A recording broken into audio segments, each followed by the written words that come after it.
তোমরা যে ক্লাসের ভিতরে স্যার না থাকলে প্রচুর কথা বলো, দ্বিতীয়ত তোমরা যে পড়ালেখায় প্রচুর ফাঁকি দাও, নিজেদেরকে একটা ফাঁকির কাতারে নিয়ে রাখছো। তোমাদের জন্য আজকে ছোট্ট একটা গল্প বলবো, সবাই খেয়াল করে শুনবা। এক দেশে এক রাজা ছিল। সে রাজা তার রাজপ্রাসাদে 3 মন্ত্রীকে ডাকলেন, ডেকে তার 3 মন্ত্রীকে 3টা খালি বস্তা দিলেন, দিয়ে বললেন যে আপনারা জঙ্গলে চলে যান, জঙ্গলে যে এই বস্তায় ফল পরিপূর্ণ করে কে কত তাড়াতাড়ি আমার রাজপ্রাসাদে ফিরে আসতে পারেন আমি এটা দেখতে চাই। তখন রাজার আদেশ, যেই কথা সেই কাজ, মন্ত্রীরা তার বনে চলে গেল।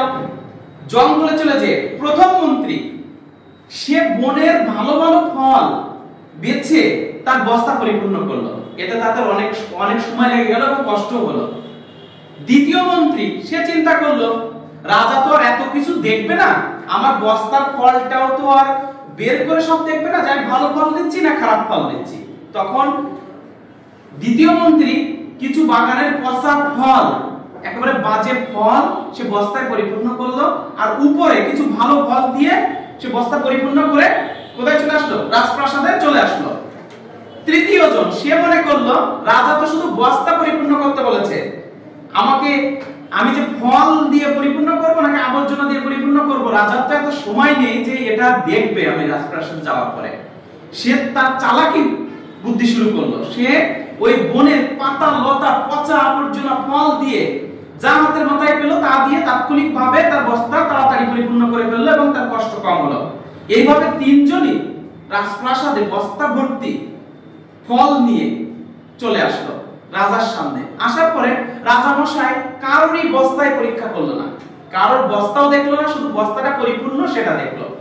দেখার পরে যার মন্ত্রীরা চিন্তা করলো, শেষ মন্ত্রী মানে তৃতীয় জন চিন্তা করলো যে আবর্জনা নিয়ে আসছিল বলে, সে চিন্তা করলো বাহ আমি তো ভালো কাজই করেছি, আমার কষ্ট কম হয়েছে, এবং সে নিজেকে অনেক জ্ঞানী ভাবতে শুরু করলো এবং চালাক ভাবতে লাগলো। এবং দ্বিতীয় জন ভাবলো বাহ ভালোই হয়েছে, কিছু পচা ফল আর কিছু উপরে ভালো ফল দিয়ে নিয়ে এসেছি, রাজা চেক করি নাই, আমার সময় বেঁচে গেছে, আমার কষ্ট কম হয়েছে, আমি দ্রুত আসতে পারছি। আর তৃতীয় জন ভাবলো আমি তো ভালো ফল আনতে যে আমার অনেক সময় লেগেছে এবং কি হয়েছে আমার কষ্ট হয়েছে।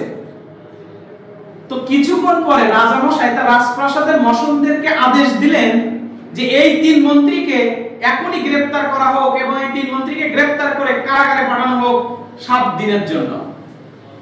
এবং তারা যে বন থেকে যে বস্তা ভর্তি ফল নিয়ে এসেছে প্রত্যেকে তাদের নিজস্ব সেই বস্তা দিয়ে কারাগারে বন্দী করে রাখা হোক এবং এই 7 দিন তাদেরকে কোনো খাবার দাবার দেওয়া যাবে না, কোনো খাবার দাবার ছাড়াই 7 দিন তাদেরকে কারাগারে রাখতে হবে এবং তাদেরকে কারাগারে অবশ্যই আলাদা আলাদা কক্ষে রাখতে হবে।